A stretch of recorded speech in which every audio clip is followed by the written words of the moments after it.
Shalom, selamat pagi Bapak Ibu serta saudara yang dikasih oleh Tuhan. Kiranya berkat, damai sejahtera dan sukacita dari Tuhan Yesus Kristus senantiasa menyertai kita sekalian. Sebelum kita mendengarkan firman Tuhan dan renungan, marilah kita berdoa. Tuhan Allah Bapa yang Maha Baik, kami sungguh bersyukur atas kebaikan dan kemurahan-Mu, karena Engkau Tuhan yang selalu melindungi, menolong dan menopang kami. Terima kasih atas setiap kemurahan-Mu, ya Tuhan. Jika saat ini kami akan mendengarkan firman-Mu, urapilah kami dengan Roh Kudus-Mu, agar kami dapat mengerti dan memahami apa yang Tuhan sampaikan kepada kami. Jadikanlah kami anak-anak-Mu yang taat pada firman-Mu. Terima kasih Tuhan. Di dalam nama Tuhan Yesus Kristus kami berdoa dan mengucap syukur. Amin. Bapak Ibu serta saudara yang dikasih oleh Tuhan, bacaan firman Tuhan saat ini diambil dari TB2 surat 1 Petrus 1 ayat 18 dan 19. Demikianlah sabda Tuhan. Sebab kamu tahu bahwa kamu telah ditebus dari cara hidupmu yang sia-sia, yang kamu warisi dari nenek moyangmu itu, bukan dengan barang yang fana, bukan pula dengan perak atau emas, melainkan dengan darah yang mahal, yaitu darah Kristus yang sama seperti darah anak domba, yang tak bernoda dan tak bercacat. Tema renungan saat ini adalah bersikap tegas. Bapak Ibu serta saudara yang terkasih, Ibrahim Yücel adalah seorang pria asal Turki yang telah merokok selama 26 tahun. Dan ia sangat sulit untuk berhenti merokok meski ia telah mencobanya berkali-kali. Pada suatu saat, ayahnya yang juga seorang perokok berat meninggal karena kanker paru-paru. Sejak saat itu, Yücel bertekad untuk mengakhiri kebiasaannya merokok.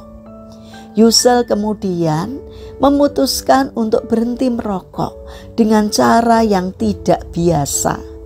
Yücel membuat sebuah sangkar penutup kepala yang terbuat dari besi yang ia kunci rapat. Tidak hanya menahan beratnya sangkar itu di kepalanya, namun ia juga harus menahan malu karena penampilannya yang aneh. Namun itu semua Yücel lakukan semata-mata agar ia tidak bisa merokok lagi. Bapak Ibu serta saudara yang dikasih oleh Tuhan, keterikatan seseorang terhadap sesuatu hal memang selalu menjadi hal yang sulit untuk dilepaskan begitu saja. Ada orang yang terikat dengan hal-hal duniawi seperti harta, takhta, dan wanita. Ada juga yang terikat dengan okultisme, seks, pornografi, narkoba, makanan, minuman keras, dan kebiasaan-kebiasaan lain yang merusak diri sendiri, seperti merokok, seperti yang dialami oleh Yücel tersebut. Namun satu hal yang menarik adalah Yücel menggunakan cara yang radikal untuk melepaskan diri dari ikatan rokok itu. Oleh sebab itu, kita harus tegas dalam melawan diri kita sendiri agar kita bisa lepas dari keterikatan itu. Memang tidak mudah. Bahkan banyak dari kita yang menganggap itu adalah hal yang mustahil. Namun demikian, tidak ada hal yang mustahil bagi Allah. Yang pertama-tama perlu kita lakukan adalah menyerahkan diri kepada Kristus. Kita sesali dosa-dosa dan kebiasaan buruk yang tidak sesuai dengan kehendak dan firman Tuhan. Kita memohon urapan Tuhan agar kita dibebaskan dari ikatan-ikatan itu. Percayalah dengan penuh bahwa kita telah dimerdekakan oleh darah Kristus, dan milikilah komitmen untuk tidak melakukan hal-hal yang sama.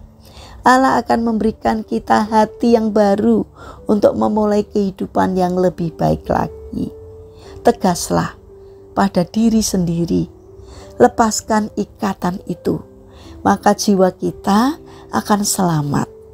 Mari kita bangun karakter tegas untuk menolak hal-hal yang salah, yang tidak sesuai dengan firman Tuhan, supaya kita menjadi anak-anak-Nya yang taat kepada firman-Nya.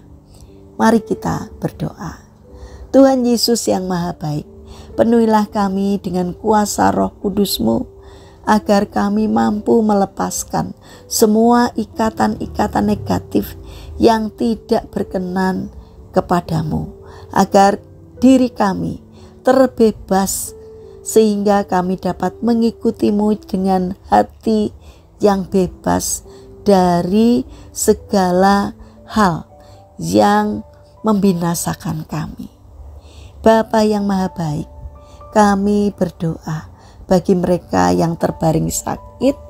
Kami mohon kiranya Tuhan memberkati setiap upaya yang mereka lakukan.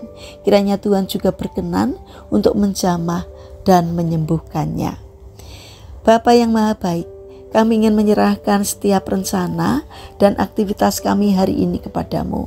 Berikanlah semangat kepada kami dalam berkarya, sehingga apapun yang boleh kami kerjakan, kiranya Tuhan memberkatinya. Sehingga apapun yang kami lakukan juga mendatangkan berkat, tidak hanya bagi diri kami, namun juga bagi sesama kami. Terima kasih Tuhan, kami serahkan doa dan permohonan kami hanya di dalam nama Tuhan Yesus Kristus. Amin. Puji Tuhan Bapak Ibu serta saudara yang terkasih, kiranya firman Tuhan dan renungan hari ini dapat menjadi berkat bagi kita semua. Haleluya.